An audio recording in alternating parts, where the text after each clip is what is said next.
ក្លិនអូននួនកែពីស្រីអាឡ័យក្លិនស្រីធ្លាប់បីត្រកដូចចិនរូបអូននិងរូបបងធ្លាប់ដើរធ្លាប់កងនៅផ្នែកនឹងគ្នាអាឡ័យក្លិនអូនគឺក្លិននារី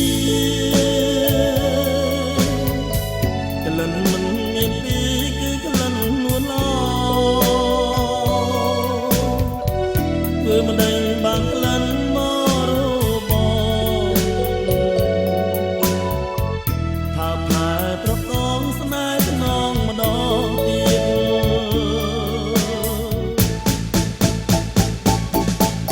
មេត្តា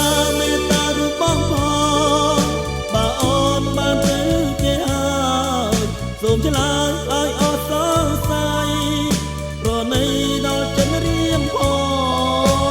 ងណាអូនណាលិនអើយក្លិនមិនគួរក្លៀតទេលិនបានទៅគេគ្មានអាណិតសតែចិនរៀមនៅស្ដាយស្រណោអាឡ័យអាឡោតែក្លិនអូន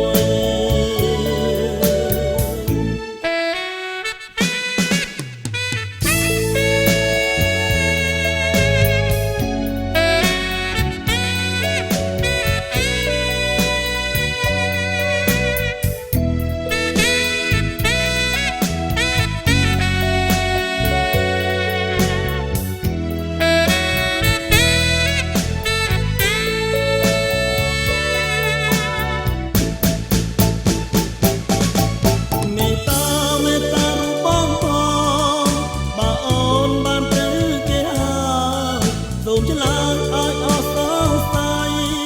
ប្រណីដល់ចិនរៀមផងណាអូនណាលិនអើយក្លិនមិនគួរក្លៀតទេក្លិនបានទៅគេ